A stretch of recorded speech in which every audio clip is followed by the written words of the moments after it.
राखी ठाकुर शक्ति जिले में लगातार स्वास्थ्य विभाग सवालों के घेरे में है। बता दें कि जहां पिछले कुछ महीनों से सामुदायिक स्वास्थ्य केंद्र मालखरौदा में डॉक्टरों और स्वास्थ्य कर्मियों में आपसी विवाद की खबर सामने आई थी, वहीं बताया जा रहा है कि नर्स पर लापरवाही के चलते डिलीवरी के दौरान नवजात शिशु की मौत हो गई थी। इसके साथ ही ड्यूटी से डॉक्टर भी अनुपस्थित थे। वहीं शिकायत के बाद सीएमओ ने 5 सदस्यीय जांच टीम गठित की है, साथ ही इस जांच का जिम्मा उनको सौंपा है।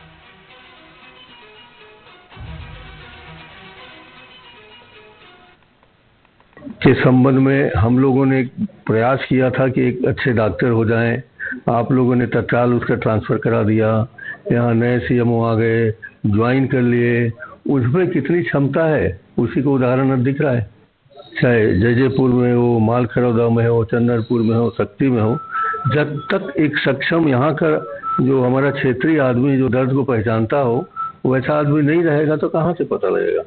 जबलपुर में अखिल भारतीय फुटबॉल टूर्नामेंट का आगाज हो चुका है। शहर में प्रियदर्शनी इंदिरा स्टेडियम में बने अंतर्राष्ट्रीय स्तर के मैदान में बाहर से आए और बस्तर के खिलाड़ी अपना प्रदर्शन दिखाएंगे।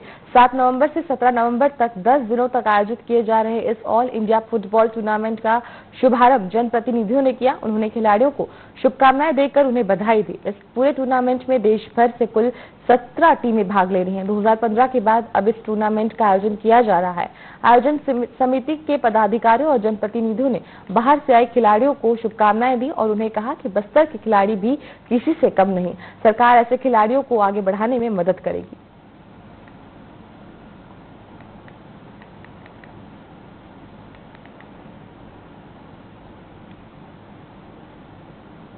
समय जरूरत पड़ता है। हमारा धर्म में यही सिखाया गया है, जब धर्म के रास्ते में अगर लड़ाई लड़ना है, अगर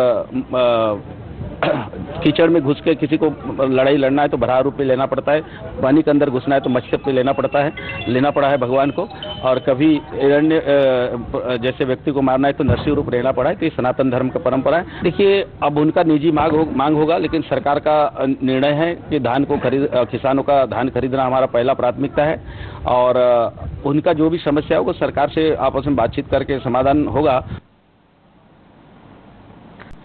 खबरों में आगे बढ़ने से पहले रुक करते इस वक्त की बड़ी खबर का, जो कि बिलासपुर से मिल रही है। बिलासपुर से आपको बड़ी खबर बता दें, जहां ट्रैक्टर से गिरकर नाबालिग की मौके पर ही मौत हो गई है। बड़ी खबर बिलासपुर से बता रहे हैं आपको, जहां ट्रैक्टर से गिरकर नाबालिग की मौके पर ही मौत हो गई है। ट्रैक्टर से ईंट सप्लाई के दौरान ये हादसा हुआ है। पचपेड़ी थाना क्षेत्र के ग्राम मनवा में यह हादसा हुआ है। पुलिस ने शव को बरामद कर पोस्टमार्टम के लिए भेज दिया है। बड़ी खबर बिलासपुर से बता रहे हैं आपको, जहां ट्रैक्टर से गिरकर युवक की मौके पर ही मौत हो गई।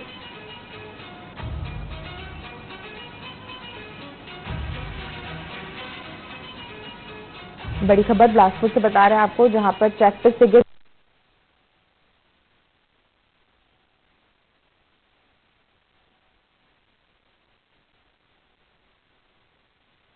सप्लाई के दौरान हुआ है। के ग्राम मनवा में ये हादसा हुआ है। पुलिस ने शव को बरामद कर पोस्टमार्टम के लिए भेज दिया है।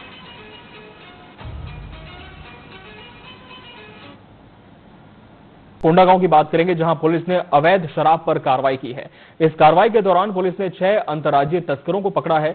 आरोपियों के पास से अवैध शराब की 52 कार्टून के साथ 2 कार, 1 स्कूटी और 6 मोबाइल जब्त किए हैं। आपको बता दें कि आरोपी अवैध शराब बस्तर क्षेत्र में बेचने की फिराक में थे, लेकिन पुलिस की सतर्कता ने अवैध शराब बिक्री को रोक लिया।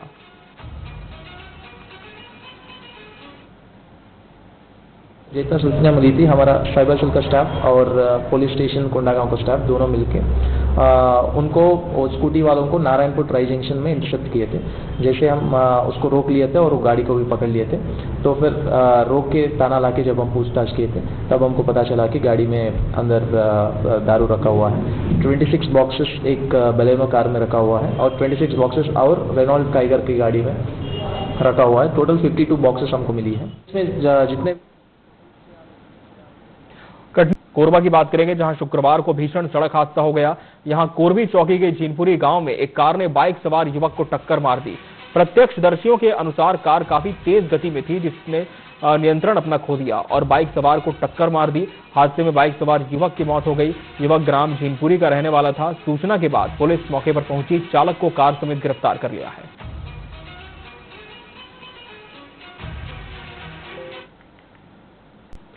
छठ महापर्व की सब जगह छठा दिखाई दे रही है। इसी कड़ी में आपको बता दें, कोरबा में धूमधाम से छठ मनाया गया।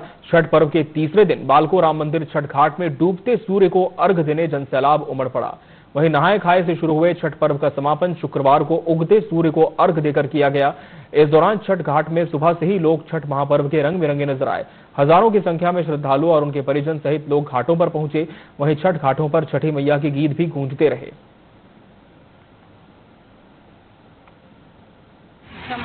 हम लोग बाकी उपास सावन में करते हैं और भाद्र पक्ष में जो हम लोग करते हैं हर षष्ठी का, वैसे ये भी व्रत है। अपने मनोकामना जो भी मनोकामना रहता है उसको मांगने से पूरा हो जाता है। घर परिवार के से बच्चे का या तो आगे कुछ भी घर शांति से सब मांगते मिल जाता है। सिंगल रहता है, इसको डबल करके बनाते हैं रोटी को और उसको घी में बनाते हैं। उसी को मतलब शाम के टाइम उसको वो बोलते हैं खरना बोलते हैं। उसी को मतलब खाते हैं शाम के टाइम में। और मतलब कोई खाते समय किसी को बोलना नहीं चाहिए, किसी का आवाज़ नहीं सुनाई देना चाहिए। अगर आप खा रहे हो, अगर कोई बोल भी दिया तो आपको छोड़ के उठ जाना है। जितना खाए उतना पीजिए। और उसके बाद सुबह के टाइम में यही पूरा अगरौटा का बनता है और फल फूल लाते हैं, जितना फल मिलता है और ला के उसके बाद घाट पे जाते हैं। नर्मदापुरम आगे रायगढ़ की बात करेंगे, जहां शुक्रवार सुबह पुलिस और प्रशासन की मौजूदगी में कोस्टापारा मरीन ड्राइव पर स्थित करीब 5 मकानों को ध्वस्त करने की कार्रवाई शुरू की गई। यह कार्रवाई नालंदा परिसर की लाइब्रेरी निर्माण के लिए की जा रही है। इन परिवारों को पिछले महीने धनतेरस के दिन बेदखली का नोटिस मिला था, जिससे उनकी दीपावली बर्बाद हो गई, जिसके बाद पीड़ितों ने न्यायालय में न्याय की मांग की थी। लेकिन शुक्रवार सुबह बिना किसी वैकल्पिक व्यवस्था के प्रशासन ने तोड़फोड़ शुरू कर दी। इस कार्रवाई से लोगों में काफी आक्रोश है।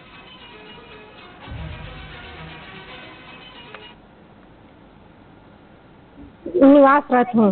हालांकि नजूल भूमि में हम लोग मकान बनाए हैं, लेकिन अवैध नहीं बनाए हैं, क्योंकि नगर निगम को हम लोग पूरा टैक्स पटा रहे हैं। तो ये कहाँ से का अवैध हुआ? ठीक है, नोटिस आया है उनको नालंदा परिसर के लिए कैफेटेरिया बनाना है, जगह की मांग किए हैं, हम लोग देने के लिए तैयार है। हम लोग ऐसे नहीं कि नहीं देंगे, नहीं बोले हैं। अपने तरफ से आदमी हर कोशिश करता है कि उनका घर बन जाए। मेरा घर टूट रहा है और अचानक तोड़ दिए हैं।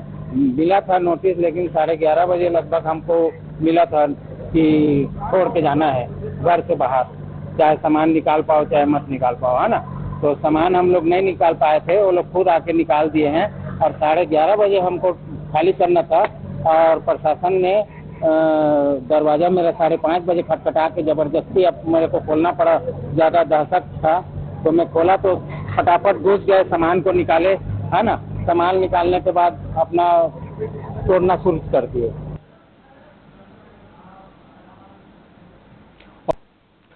बढ़ते अगली खबरों की ओर, जहां छत्तीसगढ़ में डबल इंजन की सरकार में नक्सली लगातार बैकफुट पर नजर आ रहे हैं। शुक्रवार को भी बीजापुर जिले में सुरक्षा बलों और नक्सलियों के बीच मुठभेड़ हुई। रेखापल्ली के जंगलों में हुई इस मुठभेड़ में सुरक्षा बलों ने 2 नक्सलियों को ढेर कर दिया। सर्च ऑपरेशन में मौके से मारे गए दोनों नक्सलियों के शव बरामद हो गए हैं और इसके अलावा मौके से एक SLR राइफल समेत बड़ी मात्रा में अन्य हथियार भी बरामद कर लिए गए।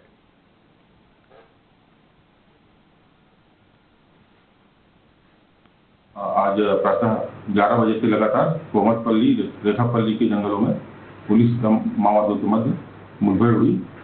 मुठभेड़ थमने के पश्चात गश्ती के दौरान 2 वरीधारी माओवादियों के शव, एक SLR राइफल, साथ ही भारी मात्रा में आर्म्स एम्यूनिशन घटनास्थल पर बरामद हुए हैं। माओवादी जो घटना में मारे गए हैं उनकी शिनाख्ती की कार्रवाई करवाई जा रही है। साथ ही क्षेत्र में सघन गश्ती जारी।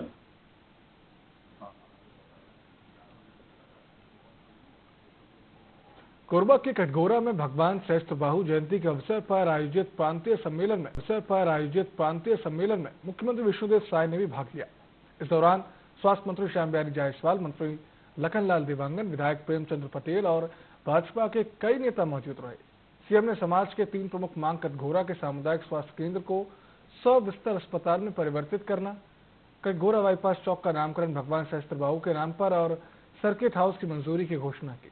इन घोषणाओं से क्षेत्रवासियों में खुशी की लहर है।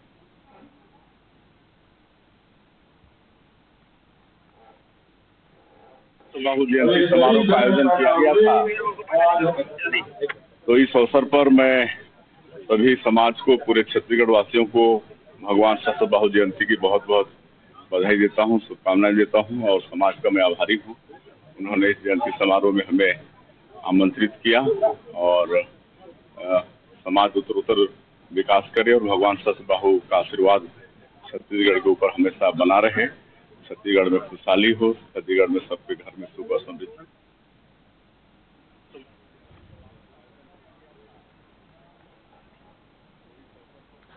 लातेहार में मुख्यमंत्री डॉक्टर मोहन यादव ने एक सभा को संबोधित करते हुए कहा कि बिलासपुर के नेहरू चौक में आंगनबाड़ी कार्यकर्ता और सहायिकाओं ने लंबित 8 सूत्री मांग को लेकर छत्तीसगढ़ आंगनबाड़ी कार्यकर्ता सहायिका संघ के बैनर पर 1 दिवसीय धरना प्रदर्शन किया और एक बार फिर लंबित मांगों को पूरा करने के लिए प्रदर्शन के जरिए न्याय की गुहार लगाई। साथ ही अपने 8 सूत्री मांग को लेकर कलेक्टर को ज्ञापन भी सौंपा।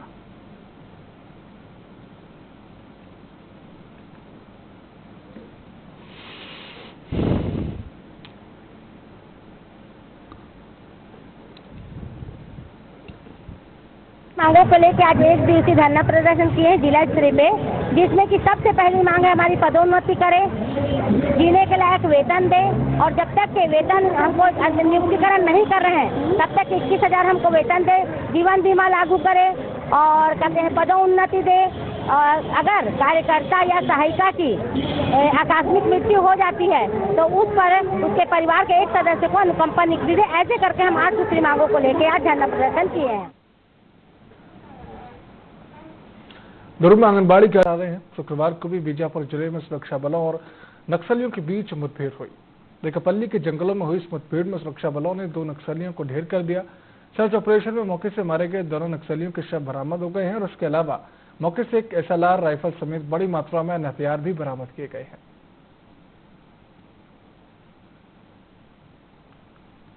आज प्रातः 11 बजे से लगातार कोमटपल्ली रेखापल्ली के जंगलों में पुलिस माओवादियों के मध्य मुठभेड़ हुई। मुठभेड़ थमने के पश्चात कृत्य के दौरान 2 वर्गधारी माओवादियों के शव, एक SLR राइफल, साथ ही भारी मात्रा में आर्म्स एम्यूनिशन घटनास्थल पर बरामद हुए हैं। माओवादी जो घटना में मारे गए हैं उनकी शिनाख्ती की करवाई जा रही है। साथ ही क्षेत्र में सघन गश्त जारी है।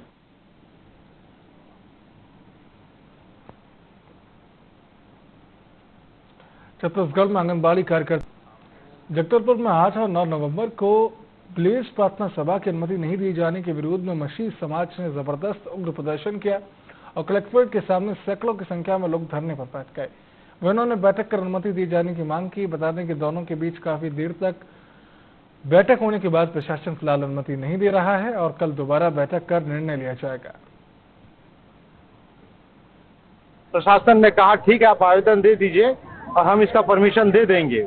लगातार हम कलेक्टर साहब से, लगातार SP साहब से, लगातार SDM साहब से, पूरी समाज की जो ब्लेज बस्तर की जो टीम थी लगातार संपर्क में थी और पूरी तरीके से हमको आश्वासन मिल रहा था कि आपको इस कार्यक्रम की परमिशन मिल जाएगी। लेकिन कल ही अचानक कार्यक्रम से 1 दिन पहले ये कार्यक्रम को प्रशासन के द्वारा दबाव में निरस्त कर दिया गया। सर देखिए, लॉ एंड ऑर्डर के हिसाब से, शांति व्यवस्था के हिसाब से बहुत कुछ को देखना पड़ता है। उसके हिसाब से जो हाई कोर्ट उच्च न्यायालय ने जो निर्देश जारी किए थे उसके तहत अंत में उसको जो वस्तुस्थिति थी वो अवगत कराया गया था। उस बेस पे निरस्त किया अनुसार। काफी आक्रोशित थे लोग। अब संतुष्ट हैं आप लोग के निर्णय के बाद? नहीं, अभी संतुष्ट ऐसा कोई आक्रोशित नहीं है।